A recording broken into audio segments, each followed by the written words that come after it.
Hello student, स्वागत है आपका अपने चैनल कॉमर्स गुरुजी पर। और जो हमारा चैप्टर 5 चल रहा था बिजनेस का ऑर्गेनाइजिंग, वहाँ पे लास्ट हमने डिविजनल स्ट्रक्चर फंक्शन स्ट्रक्चर कर लिया था। आज हम स्टार्ट करने वाले हैं फॉर्मल एंड इनफॉर्मल ऑर्गेनाइजेशन से। तो इसको स्टार्ट करने से पहले मैं आपको बता दूं कि डिस्क्रिप्शन में आपको मेरा व्हाट्सएप नंबर मिल जाएगा, इंस्टाग्राम आईडी मिल जाएगी, अब तक बिजनेस की जितनी भी वीडियोस डाली हैं उन प्रीवियस वीडियोस की प्लेलिस्ट मिल जाएगी। आप मेरे को इंस्टाग्राम पर फॉलो कर सकते हैं, सपोर्ट कर सकते हैं। व्हाट्सएप नंबर पर मैसेज करके मेरे से डाउट्स मेरे ग्रुप में ऐड हो सकते हैं, और अगर मेरे से लाइव क्लास लेना चाहते हो तो वो भी ले सकते हैं। चलिए, formal and informal organisation. Formal organisation क्या होता है sir? When the managers are carrying on organizing process, then as a result of organizing process, an organizational structure is created to achieve systematic working and efficient utilization of resources. जब भी जो हमारे managers हैं वो एक organising process कर रहे हैं, यानी कि जो ऑर्गेनाइजिंग की प्रोसेस है उसको कर रहे हैं, क्या? आइडेंटिफिकेशन ऑफ वर्क, डिवीज़न वाला। तो उसको करते वक्त एक ऑटोमेटिकली स्ट्रक्चर क्रिएट हो जाता है जिसको हम कहते हैं ऑर्गेनाइज्ड स्ट्रक्चर, ताकि हम अपने काम को इफेक्टिवली एफिशिएंटली कर सकें। इस स्ट्रक्चर को हम कहते हैं फॉर्मल ऑर्गेनाइजेशन स्ट्रक्चर। एक ऐसा स्ट्रक्चर जिसमें हम एक सिस्टमेटिक वर्किंग करते हैं और अपने रिसोर्सेज को एफिशिएंट यूटिलाइज करते हैं। Formal organizational structure clearly spell out the job to be performed by each individual, the authority, responsibility assigned to every individual. जो हमारे फॉर्मल ऑर्गेनाइजेशन स्ट्रक्चर्स होते हैं वहाँ पे सबको किसकी क्या जॉब है, हर एक इंडिविजुअल की जॉब क्या है, अथॉरिटी क्या है उसकी, उसकी क्या रेस्पॉन्सिबिलिटी है वो बताई जाती है। सुपीरियर सबऑर्डिनेट का क्या रिलेशन है वो बताया जाता है। कौन किस पोजीशन पर काम करेगा वो बताया जाता है। यहाँ पर जॉब पोजीशन की बात हो रही है, कुछ और नहीं सोचेंगे बच्चे लोग। This structure is created intentionally by the manager for achievement of organisational goal.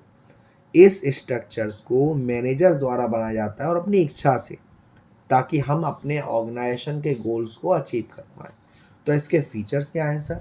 Point number 1, the formal organizational structure is created intentionally by the process of organizing.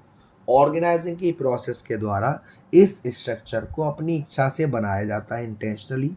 The purpose of formal organisation structure is achievement of organisational goal. इसका जो purpose होता है वो ये होता है कि हम अपने कंपनी के गोल्स को अचीव कर सकें।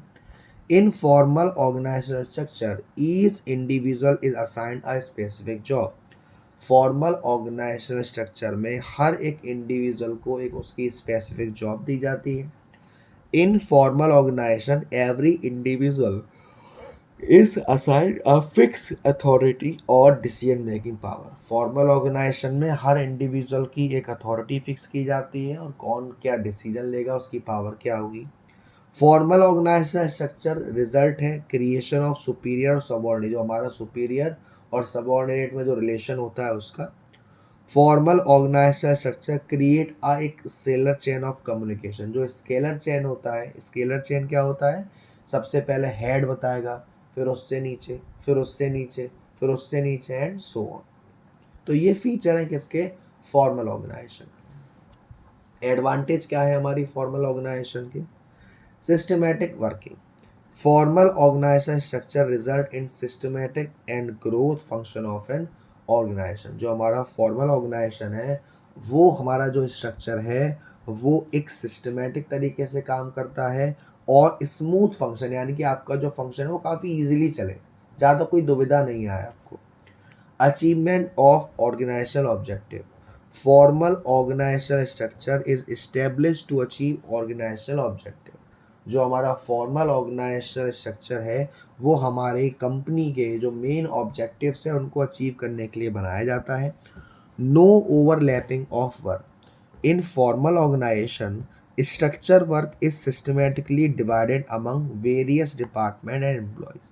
फॉर्मल ऑर्गेनाइजेशन में सबके जो काम्स होते हैं वो सबको डिवाइड कर दिए जाते हैं सिस्टमेटिकली, ताकि उनके बीच में डिपार्टमेंटलाइजेशन हो जाए और किसी भी काम को दोबारा करने के या ओवरलैपिंग ना हो जाए। ओवरलैपिंग यानी कि नहीं करना था तब भी कर दिया। Coordination. Formal organizational structure result in coordinating the activity of। अब इसका मतलब क्या है? जो हमारा फॉर्मल ऑर्गेनाइजेशनल स्ट्रक्चर होता है उसका मतलब क्या है कि हमारे जो अलग अलग डिपार्टमेंट्स की एक्टिविटी हैं उनमें कोऑर्डिनेशन हो, वो सब एक दूसरे की मदद करें। फिर है creation of chain in demand. मतलब sir, formal organisational structure clearly defines superior subordinate relationship. जो फॉर्मल ऑर्गेनाइजेशनल स्ट्रक्चर होता है वो क्लियरली बताता है कि किसको किसे रिपोर्ट करनी है, वक्त आने पे कौन किससे पूछेगा, कौन किसको जवाब देगा। More emphasis on work. Formal organisational structure lays more emphasis on work than interpersonal relationship. जो हमारा फॉर्मल ऑर्गेनाइजेशनल स्ट्रक्चर है उसमें ज़्यादा से ज़्यादा वर्क पे ध्यान दिया जाता है, काम पे ध्यान दिया जाता है, ना कि आपसी रिश्तों पर। तो ये कुछ फंक्शंस हैं, एडवांटेजेस हैं। अब इसके डिसएडवांटेज क्या होते हैं फॉर्मल ऑर्गेनाइजेशन के? सबसे पहला, delay in action. While following scalar chain and chain of command action gate delayed. जब हम स्केलर चेन को फॉलो कर रहे होते हैं कि भाई एक बताएगा फिर उसके नीचे वाला फिर उसके नीचे वाला एंड सो ऑन, तो एक्शन लेने में, डिसीजन लेने में हमें काफ़ी देर हो जाती है, काफ़ी पेंडेंसी हो जाती है। Ignore social need of employee. Formal organizational structure does not give importance to psychological and social need of employee. जो हमारा फॉर्मल ऑर्गेनाइजेशनल स्ट्रक्चर होता है वो इम्पोर्टेंस नहीं देता हमारे साइकोलॉजिकल या सोशल नीड ऑफ एम्प्लॉयज़ को, जिसकी वजह से हमें क्या होता है, एम्प्लॉयज़ में डीमोटिवेशन होता है। Emphasis on work only. Formal organisational structure सिर्फ इम्पोर्टेंस देता है काम को, तो जो आपसी रिश्ते होते हैं, ह्यूमन रिलेशंस, आप तो समझ सकते हो बच्चा लोग रिलेशनशिप आजकल निब्बा निब्बी बहुत चल रहे हैं, तो वो इग्नोर किया जाता है। आपकी क्रिएटिविटी को नहीं देखा जाएगा, आपके टैलेंट को नहीं देखा जाएगा, बस आप काम करो। अब बात आती है इनफॉर्मल ऑर्गेनाइजेशन की। अब ये इनफॉर्मल ऑर्गेनाइजेशन क्या है? In the formal organise structure individual are assign various job position. Formal organisational structure में जो इंडिविजुअल्स थे उन्हें काफ़ी सारी जॉब्स वगैरह दी गई थी। While working at these job positions, the individual interact with each other and develop some social and friendly group in the organization. जब वो फॉर्मल ऑर्गेनाइजेशनल स्ट्रक्चर्स में काम कर रहे होते हैं तो उन काम को करते वक्त उसके दौरान वो आपस में जो इंटरेक्शन करते हैं, आपस में बातचीत करते हैं, एक सोशल या फ्रेंडली ग्रुप बन जाता है उनका आपस में, उसको हम कहते हैं informal organisational structure. This network of social and friendly group किसको हम कहते हैं, क्या कहते हैं इस ग्रुप को? Informal organisational structure. The informal organisational structure gets created automatically and the main purpose of such structure is getting psychological satisfaction. ये जो हमारा इनफॉर्मल ऑर्गेनाइजेशनल स्ट्रक्चर होता है वो ऑटोमेटिकली क्रिएट हो जाता है और उसका जो मेन पर्पस होता है वो ये होता है कि पर्सन्स के बीच में एक साइकोलॉजिकल सेटिस्फेक्शन होना चाहिए। The existence of informal structures depend upon the formal structure because people working at different job position interact with each other to form informal structure. The job position created in formal structure. जो हमारा formal structure होता है उसी से मालूम पड़ेगा कि हम किस तरीके का इनफॉर्मल स्ट्रक्चर बना रहे हैं। सो if there is no formal structure there will be no job position, there will be no people working at job position, तो फिर उसमें कोई इनफॉर्मल स्ट्रक्चर होगा ही नहीं। अगर फॉर्मल स्ट्रक्चर नहीं होगा तो इनफॉर्मल स्ट्रक्चर नहीं होगा। अब इसके फीचर्स क्या हैं? सबसे पहला, informal organisational structure gets created automatically without any intended effort. यानी कि ये इंटेंशनली नहीं बनाया जाता, जैसे फॉर्मल इंटेंशनली बनाया जाता है, ये अनइंटेंशनली बनाया जाता है। उसके बाद second, informal organisational structure is form by the employ to get psychological satisfaction. ये जो इनफॉर्मल ऑर्गेनाइजेशनल स्ट्रक्चर है वो एम्प्लॉयज़ के द्वारा बनाया गया है ताकि उनको बीच एक साइकोलॉजिकल सेटिस्फैक्शन रहे। Informal organisational structure does not follow any fix path of flow. जैसे कि फॉर्मल में स्केलर चेन को फॉलो किया जा रहा था, यहाँ पे ऐसा कुछ नहीं है। हम कोई अथॉरिटी नहीं, कोई रेस्पॉन्सिबिलिटी नहीं, आप किसी से भी जब चाहे तब बात कर सकते हैं। Source of information can not be known under informal structure as a new any person can communicate with any one the organisation. यानी कि किस तरीके से कम्युनिकेशन फ्लो होगी, कौन किससे बात करेगा, इसका कोई स्ट्रक्चर नहीं है। आप जब चाहो जिससे बात कर सकते हो। The existence of informal organisation structure depend on the formal organisation structure. जो हमारे इनफॉर्मल ऑर्गेनाइजेशन स्ट्रक्चर का जो ढांचा है वो बताता है कि हमारा फॉर्मल स्ट्रक्चर कैसा है, वैसे ही हमारा इनफॉर्मल स्ट्रक्चर रहेगा। अब इसके एडवांटेजेस क्या हैं? एडवांटेजेस ऑफ इनफॉर्मल ऑर्गेनाइजेशन, सबसे पहला फास्ट कम्युनिकेशन। वहाँ पे हमने देखा था कि डिसीजन लेने में हमें डिले हो रहा था क्योंकि हमें सबसे पूछना पड़ रहा था। यहाँ पे हमारे डिसीजन क्या होंगे? फास्ट होंगे। तो fast communication, informal structures does not follow scalar chain, so there can be faster spread of communication.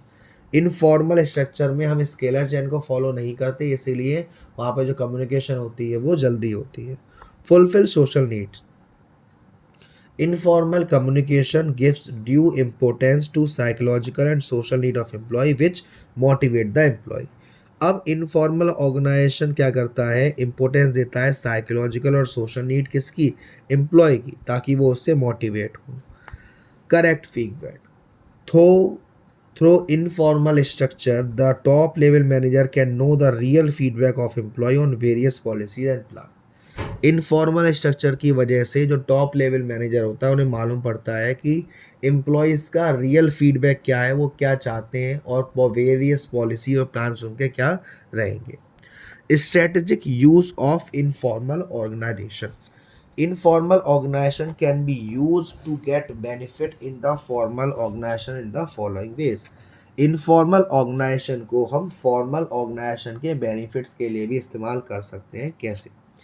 The knowledge of informal group can be used to gather support of employee and improve their performance। ये जो knowledge होती है informal group की, जो हमें employees के support से gather हुई है, उससे हम उनकी performance को improve कर सकते हैं। Through grapevine important function can be transmitted quickly। जो scalar chain में एक वो होता है सिस्टम जहाँ पे हम जब चाहें जब जिससे बात कर सकते हैं। इस फंक्शन से हम अपनी इंफॉर्मेशन किसी पर भी ईजीली या फास्ट ट्रांसफ़र कर सकते हैं।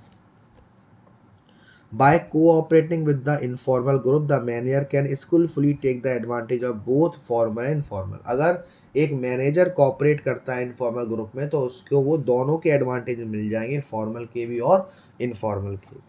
अब डिसएडवांटेज क्या है इनफॉर्मल ऑर्गेनाइजेशन के? Spread rumours, according to a survey 70% of information spread through informal organise structure are rumour which may mislead the employ.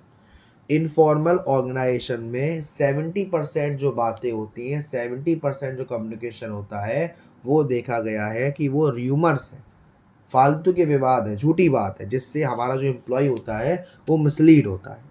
जैसे कि मान लीजिए किसी ने फेसबुक पर फ़ोटो अपलोड किया और गधे जैसी शक्ल लग रही है उसकी, लेकिन फिर भी आपने कमेंट कर दिया ओहो बेटे मौज कर दी, आग लगा दी, 5 रुपए की पेप्सी भाई हमारा सेक्सी। तो देखो उससे उसे हर्ट होता है, वो खुद भी जानता है शक्ल गधे जैसी है, लेकिन कमेंट इतने अच्छे कैसे आ रहे हैं। तो ये र्यूमर्स हो जाती है। नो सिस्टमेटिक वर्किंग, अब यहाँ पर जो वर्किंग है उसका कोई सिस्टम नहीं होता है। Informal structure does not form a structure for smooth working of an organisation. ये जो स्ट्रक्चर बनाया गया है स्मूथ वर्किंग ऑर्गेनाइजेशन के लिए नहीं बनाया गया है। मे bring negative result, if informal organization oppose the policy and change of management then it become very difficult to implement them in organization। अगर हमारा जो इनफॉर्मल ऑर्गेनाइजेशन स्ट्रक्चर है वो हमारे ही मैनेजमेंट के अगेंस्ट चला जाए, हमारे ही कंपनी की पॉलिसी के अगेंस्ट चला जाए, तो ये फिर काफ़ी डिफ़िकल्ट हो जाता है हमारी कंपनी के लिए कि कोई भी रूल्स एंड रेगुलेशंस को लगाएं। More emphasis to individual interest, formal organisation में ज़्यादा से ज़्यादा वर्क पर ध्यान दिया जाता था, इनफॉर्मल में ज़्यादा से ज़्यादा इंडिविजुअल इंटरेस्ट पर ध्यान दिया जाता है। Informal structure gives more importance to satisfaction of individual interest as compare to organisation structure. जो हमारा इनफॉर्मल स्ट्रक्चर है वहाँ ज़्यादा से ज़्यादा इंपॉर्टेंस दी जाती है इंडिविजुअल के सेटिस्फैक्शन पे एज कंपैरिजन टू कंपनी के इंटरेस्ट। तो ये हमने फॉर्मल और इनफॉर्मल देखा। अब आता है आपका delegation of authority. Delegation of authority का मतलब है अपनी अथॉरिटी आप किसी को दे रहे हो काम करने के लिए।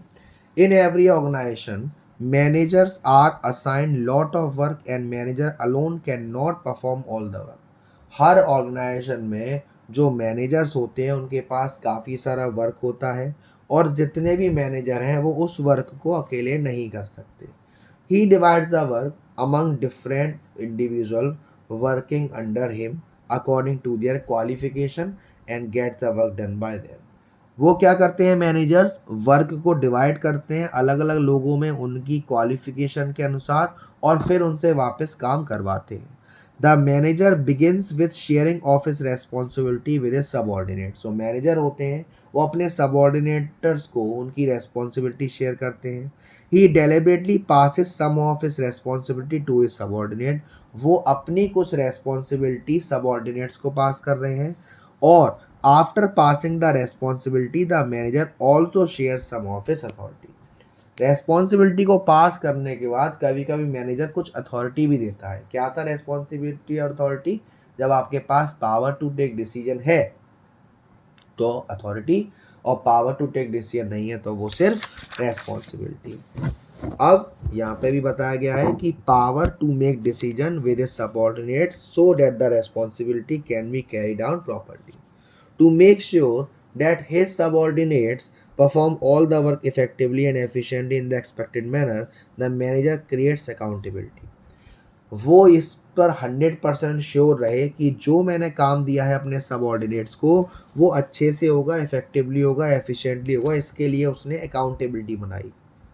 अकाउंटेबिलिटी का मतलब जहाँ पे वो पूछेगा कि मैंने कितना काम दिया था और आपने कितना काम किया. Just like your school PTM, parents teacher meeting. इसी प्रोसेस को हम कहते हैं डेलीगेशन. सो डेलीगेशन का मतलब क्या है? एक प्रोसेस ऑफ इंटरेस्टिंग. आपने रेस्पॉन्सिबिलिटी दी, अथॉरिटी दी, किसको? सबॉर्डिनेट्स को, और आपने अकाउंटेबिलिटी क्रिएट करी. ठीक. अब principle of absoluteness of accountability. Delegation is a very important process to carry on the work systematically in the organization. जो delegation है वो एक important process है ताकि हमारे जो organization है उसमें जो work है वो systematically चले. But delegation is not a process of abdication which means accountability is absolute. लेकिन जो डेलीगेशन है वो एक ऐसी प्रोसेस नहीं है जिसमें आप अकाउंटेबिलिटी ना करें. आपको अकाउंटेबिलिटी यानी कि ये भी देखना पड़ेगा कि किसका कितना काम हुआ है जिसको आप डिफाइन कर सकें. It can never be passed और डेलीगेटेड. आपको जो काम दिया गया है, फॉर एग्जाम्पल ए ने बी को काम दिया, बी सी को पास नहीं कर सकता. बी की ही अकाउंटेबिलिटी बनती है कि वही बताएगा कि कौन सा काम सही है या कौन सा काम गलत है, क्या किया उसने, क्या अच्छा किया, क्या बुरा किया. After creating accountability on subordinates the superior also remain accountable. भाई जब सबॉर्डिनेट्स ने अकाउंटेबिलिटी बना दी तो जो सुपीरियर्स होते हैं वो भी अकाउंटेबल रहते हैं. For example, if the sale manager is assign a target of selling 1000 unit one, he divide this target among the 5 salesman working under him. One of the salesmen fell sick, so at the end of 1 month only 800 units could be sold. In such a situation, the accountability lies with the manager, although he has delegated or passed this target to his subordinate. But by passing or delegating the responsibility, he cannot get rid of accountability. He should have checked in between and supervised from time to time whether work is going in right direction or not, or taking timely action. मान लीजिए sales manager ने कुछ targets दिए 1000 unit cell करने के अलग अलग salesman को. अब एक सेल्समैन की तबीयत खराब हो गई जिसकी वजह से टारगेट पूरा नहीं हो पाया. तो इसका मतलब ये नहीं है, जो मैनेजर है जिसने टारगेट दिए थे उसे भी टाइम टू टाइम चेक करना पड़ता है कि भाई ये जो काम चल रहा है वो कैसे चल रहा है, किस डायरेक्शन में चल रहा है, सही चल रहा है या नहीं चल रहा. तो इसमें एलिमेंट्स क्या होते हैं? 3 एलिमेंट्स है बेसिकली. रेस्पॉन्सिबिलिटी, अकाउंटेबिलिटी, है ना. तो इसमें होता क्या है? सबसे पहले responsibility. Responsibility means the work assign to an individual. जो काम दिया गया इंडिविजुअल को, it includes all the physical and mental activity to be perform by the employees at a particular job position. इसका मतलब क्या होता है? इसका मतलब होता है वो सारे फिजिकल या मेंटल एक्टिविटी जो कि एम्प्लॉय को परफॉर्म करने के लिए दी गई है. The process of delegation begins when manager pass on some of his responsibility to his subordinates, which means responsibility can be delegated. Delegation की प्रोसेस वहीं से स्टार्ट हो जाती है जहां से मैनेजर अपनी कुछ रेस्पॉन्सिबिलिटी अपने सबऑर्डिनेट्स को देता है और रेस्पॉन्सिबिलिटी डेलीगेट हो सकती है। फीचर क्या है रेस्पॉन्सिबिलिटी के sir? Responsibility is the obligation, ये एक जिम्मेदारी है जो कि सबऑर्डिनेट्स को परफॉर्म करनी है अच्छे तरीके से। It arises from superior subordinate relationship because subordinate is bound to perform the duty assigned by a superior। ये आती है कहाँ से? सुपीरियर और सबऑर्डिनेट के रिलेशनशिप से, और जो सबऑर्डिनेट है उसे वो काम करना ही करना पड़ेगा जो काम सुपीरियर ने उसको दिया है। रेस्पॉन्सिबिलिटी फ्रो अपवर्ड बिकॉज जो हमारा सबऑर्डिनेट है will always be responsible to his superior. Upward direction में चलता है हमारी रेस्पॉन्सिबिलिटी, क्योंकि सबऑर्डिनेट हमेशा रेस्पॉन्सिबल होता है सुपीरियर के लिए काम करने के लिए। अब बात आती है अथॉरिटी की। अथॉरिटी का मतलब क्या है? जिसमें आपको पावर टू टेक डिसीजन है। Authority means power to take decision to carry on the responsibility every employ need to have some authority. काम करने के लिए हर एम्प्लॉय को या हर सबऑर्डिनेट को कुछ ना कुछ अथॉरिटीज़ की ज़रूरत पड़ती है। सो when manager are passing their responsibility to the subordinate they also pass some of the authority to the subordinate। जब मैनेजर अपने सबऑर्डिनेट्स को कुछ रेस्पॉन्सिबिलिटी दे रहा है तो उस रेस्पॉन्सिबिलिटी के साथ साथ वो कुछ अथॉरिटी भी देता है जहाँ पे उसके पास पावर टू टेक डिसीजन होता है। The delegating authority is the second step of organising process. Authority को डेलीगेट करना ये सेकेंड स्टेप होता है ऑर्गेनाइजिंग प्रोसेस का। While sharing the authority and manager keep in mind that the authority matching to the responsibility should not be delegated।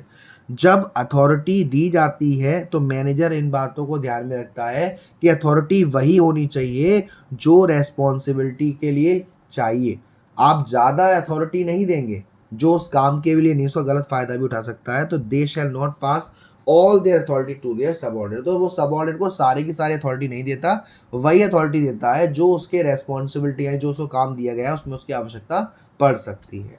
अब feature क्या है हमारे अथॉरिटी के? In a formal organisation authority arises और originate from an individual position. Formal organisation में जो authority है वो वहीं से आ जाती है जहाँ पे उसके इंडिविजुअल की जॉब पोजीशन है। Authority refers to right to take decision due to your manager position. भाई मैनेजर ने आपको अपना काम दिया है तो आप भी एक तरीके से मैनेजर की पोजीशन पे काम कर रहे हो। तो अथॉरिटी का मतलब क्या है? जहाँ पे आपके पास डिसीजन है कि आपको सही डिसीजन लेने का अधिकार है। Authority determine superior subordinate relationship. Authority से मालूम पड़ता है कि सुपीरियर और सबऑर्डिनेट का जो रिलेशन है वो कैसा है।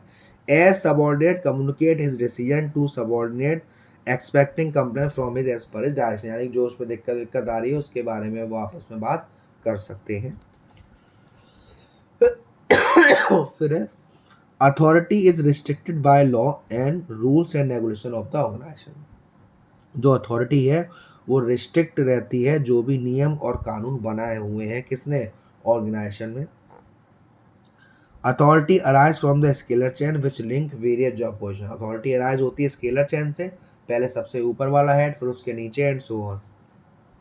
ठीक, अब स्केलर चेन हो गया। Authority flows downward from superior to subordinate. Responsibility क्या था? अपवर्ड था। अथॉरिटी क्या है? डाउनवर्ड है। उसके बाद अथॉरिटी किसके बराबर होनी चाहिए?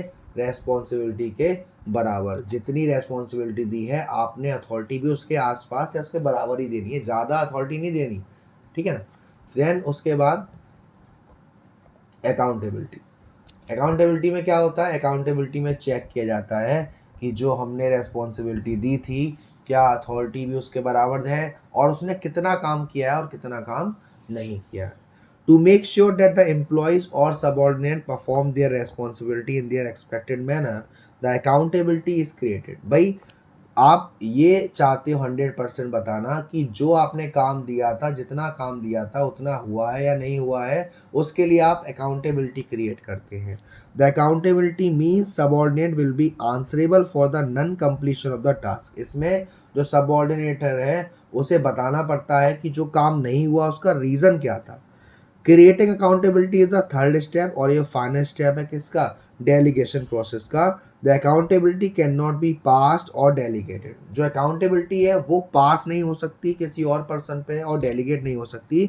ये शेयर हो सकती है बस with the subordinate, which means even after delegating responsibility authority the manager will be accountable for non completion of task। भले ही मैनेजर ने अपने सबॉर्डिनेटर्स को काम दिया है करने को, तो अगर काम नहीं होता है तो मैनेजर को भी जवाब देना पड़ेगा कि उसने काम वो क्यों नहीं किया, क्योंकि वो भी उसमें काउंटेबल रहेगा।